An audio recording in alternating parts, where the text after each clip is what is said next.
Вот это вуп нахуй, а не вся ваша эта бесплатная параша, блядь.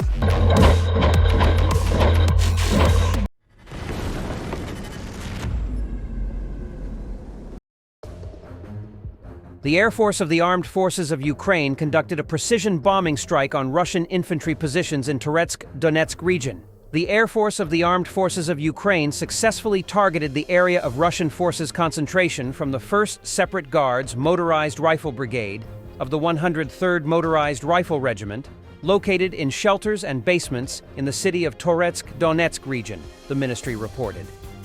According to the statement, the strike led to the destruction of enemy personnel, including a group of attack aircraft and UAV operators. OSINT analysts from the War Archive project determined that the aircraft targeted the Dzerzhinsk enrichment plant, located on the territory of the central mine in Toretsk. These airstrikes are significant because mine premises are often used as safe points for accumulating infantry forces before launching assaults. Fighting for the city of Toretsk has been ongoing since late August 2024. While Russian forces have captured a large part of the city, combat continues within the buildings. Meanwhile, Ukrainian forces frequently launch counterattacks, exploiting rotations within Russian units. As a result, the situation in the city remains highly fluid. It has been reported that recently, Russian troops redeployed the 150th Motorized Rifle Brigade to this area, moving them from the Kurakiv direction. Why is this happening? Either to reinforce or replace the 132nd Motorized Rifle Brigade, which had been spreading false reports about the capture of Toretsk. However, this has not happened. As a result, enemy manpower has increased, and artillery shelling remains a stable threat.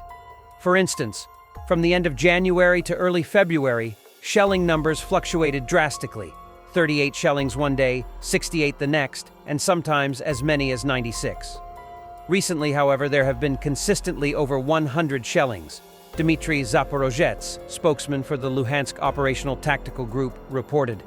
The Ukrainian defense in Toretsk and its surroundings is mainly comprised of the 28th and 93rd Mechanized Brigades, along with attached units and National Guard forces, including the Azov and Lyut brigades. In February, the Vinnytsia and Kirovohrad rifle battalions of the National Police joined the defense of Toretsk as part of the Lyut Joint Assault Brigade. The soldiers of the 3rd Assault Brigade of the Armed Forces of Ukraine have liberated the village of Nadia in the Luhansk region, located near the border with the Kharkiv region. It is stated that the settlement was liberated by the brigade, primarily by the 1st Assault Battalion. The total area of territory freed from the enemy is 3 square kilometers. The capture of the village of Nadia cost the enemy 2 months of effort and 2 mechanized regiments. 752nd and 254th of the 20th Russian Army completely wiped out, Andriy Beletsky, commander of the 3rd Assault Brigade, shared. According to Deep State, at the end of February, the Russians, through constant assaults, were able to capture the village of Nadia, but they were unable to develop further success. According to the video published by the brigade, the settlement was liberated thanks to a mechanized assault, which was preceded by intense artillery preparation, including the involvement of multiple launch rocket systems. Several tanks, BMP-2s, and various types of Western armored vehicles were involved in the assault. This included M113 armored personnel carriers and M577 command post carriers reconfigured for infantry transport. It is also worth noting that almost all the armored vehicles that appeared in the video were equipped with their own electronic warfare systems.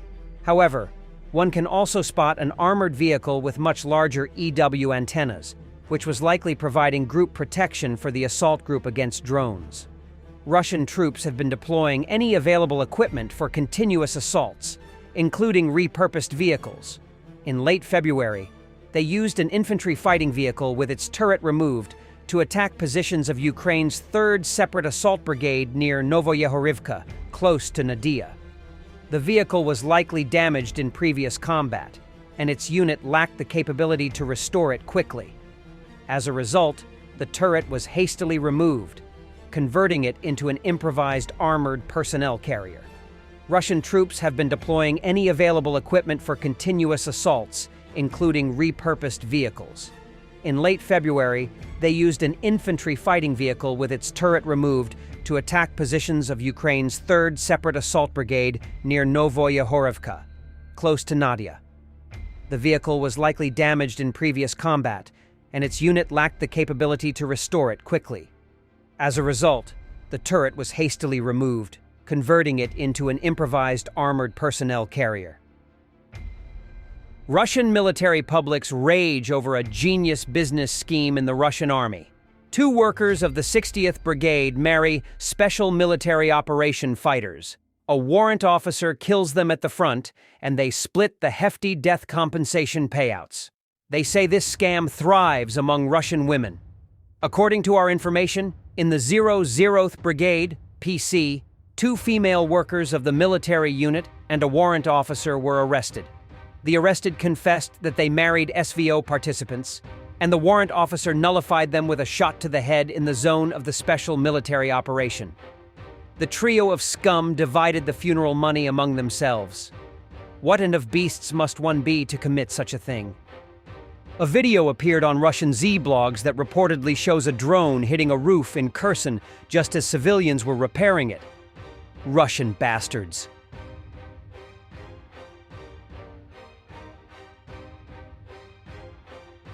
Sorry, hiding hands behind my back is a habit of a slave. Because for almost 3 years, we were abused, beaten, tortured. These are just a few of the horrific stories of returned war prisoners from Russian captivity.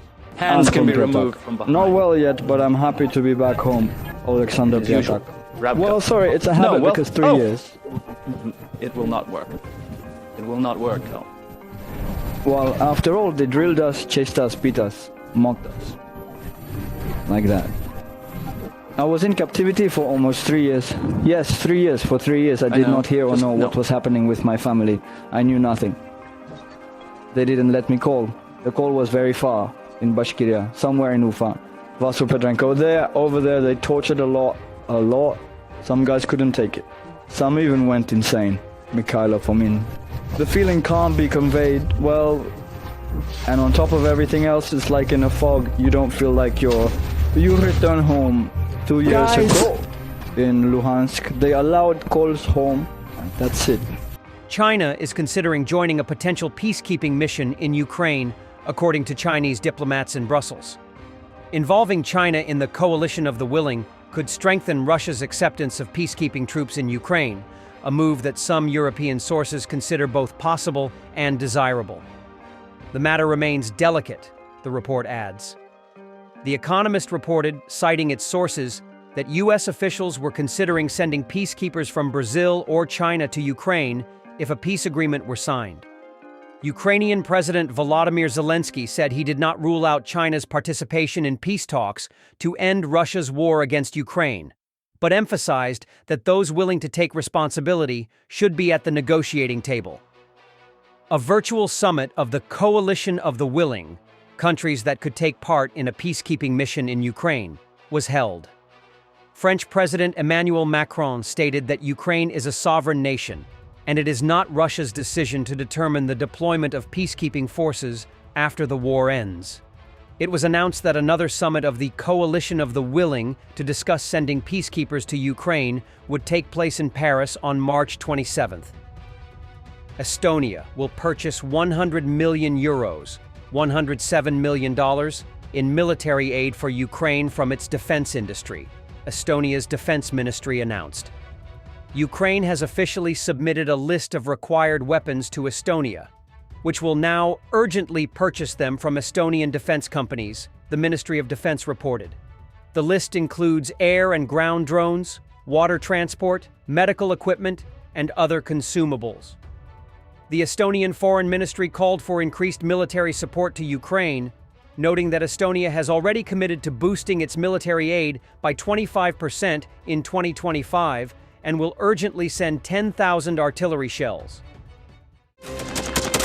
Thanks for watching, and don't forget to subscribe. Also, if you want to support Warthog Defense, please become our member and get early access to new videos, exclusive members-only videos, and become administrator in comment section. The membership link is in the description. Rescues every day. We had a guy last week, it's 6 rescues in 6 days. You know, he's doing the job every day.